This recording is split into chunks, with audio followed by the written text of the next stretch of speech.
Hello, and I'm back once again with another video. This one is Resident Evil 4 Remake, Separate Ways.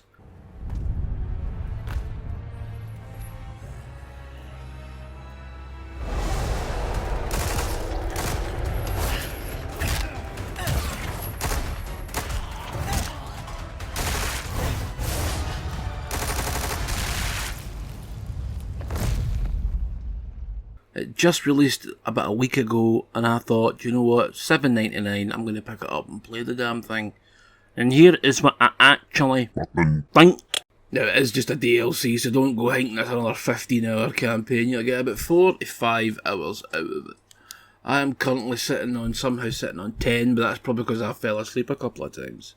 I have been known to do that when I'm playing games, you know, watching films, just anything really, just sitting doing nothing, I'll just fall asleep. That's what happens when you get older, kiddos. It's fun, but it's not much fun.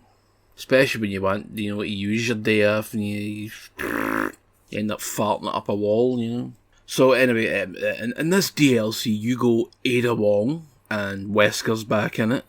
Wonderful. I really like the portrayal of Wesker in this one, and Ada, of course. They really have done away with Wesker's cheesiness, which, yes, thank you. I mean, it had its chills and spills and thrills back in the day, but not now. It's pretty tacky, so hopefully with the remake of 5, it'll be a very similar Wesker, more devious and less pumping circumstance. So what's new in this? Well, you got a grappling hook, so there's no need to wait for Ashley to bump you up and jump over a wee wall and in a hole and climb down things and then put weights on things, and you get the idea. It's more centralised single-playerness rather than having to wait for the AI to...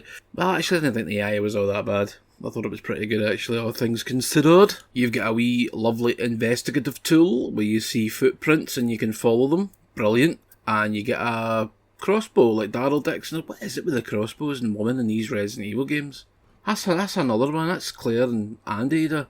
Good and bad. Well, I don't know if the Ada's really that bad. Who cares? She's a wank. You'll go to slightly new areas. You'll see slightly familiar areas. You'll get a couple of different enemies. You'll fight that other big predator-looking bastard, and he turns up quite a few times.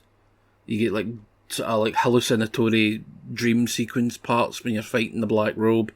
That's what he's known as. He's known as the Black Robe because he's got a big black fucking robe. I think Captain Obvious wrote the names for these. It's almost on levels with Kojima. Merchant's back noise, stunning Cockney glory. What can I sell ya? What are you buying? What are you selling? Nothing, ya fucking hack-faced tosser. You'll see more of Luis in this if you're into that sort of thing. I don't know if it's just me, but I think they've improved the graphics. I think the graphics look a lot sharper in this DLC. Obviously, they'll put the patch out for the main game as well, but I don't know, it just seems sharper. Not better, but the colours are a bit brighter. The darks are a bit darker. And the exploded gut parts of dead and infected bodies as the flies around the place is just wonderful. I just absolutely love it. The crossbows get blowy up arrows, but you don't get very many of them, so I would maybe use them sparingly. Sparingly do. And there also are new mercenaries levels, and you get to play as Ada and Wesker in them. I think it might actually only be one new level, but you get to play them in the older levels as well. So that's all smashing, all super smashing great, isn't it? There are some smashing death scenes as well. I mean, pretty violent stuff, but I love all that. I love all that gore and blood and jam.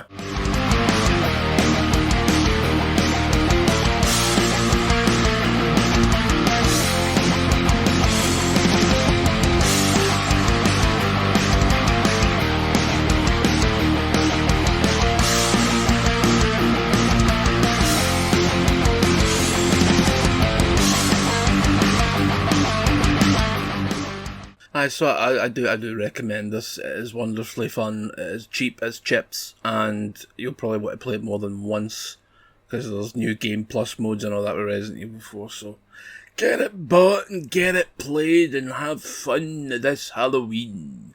Right, that'll do it for this episode of Having a Wee Look At, and I will see you all in the next one.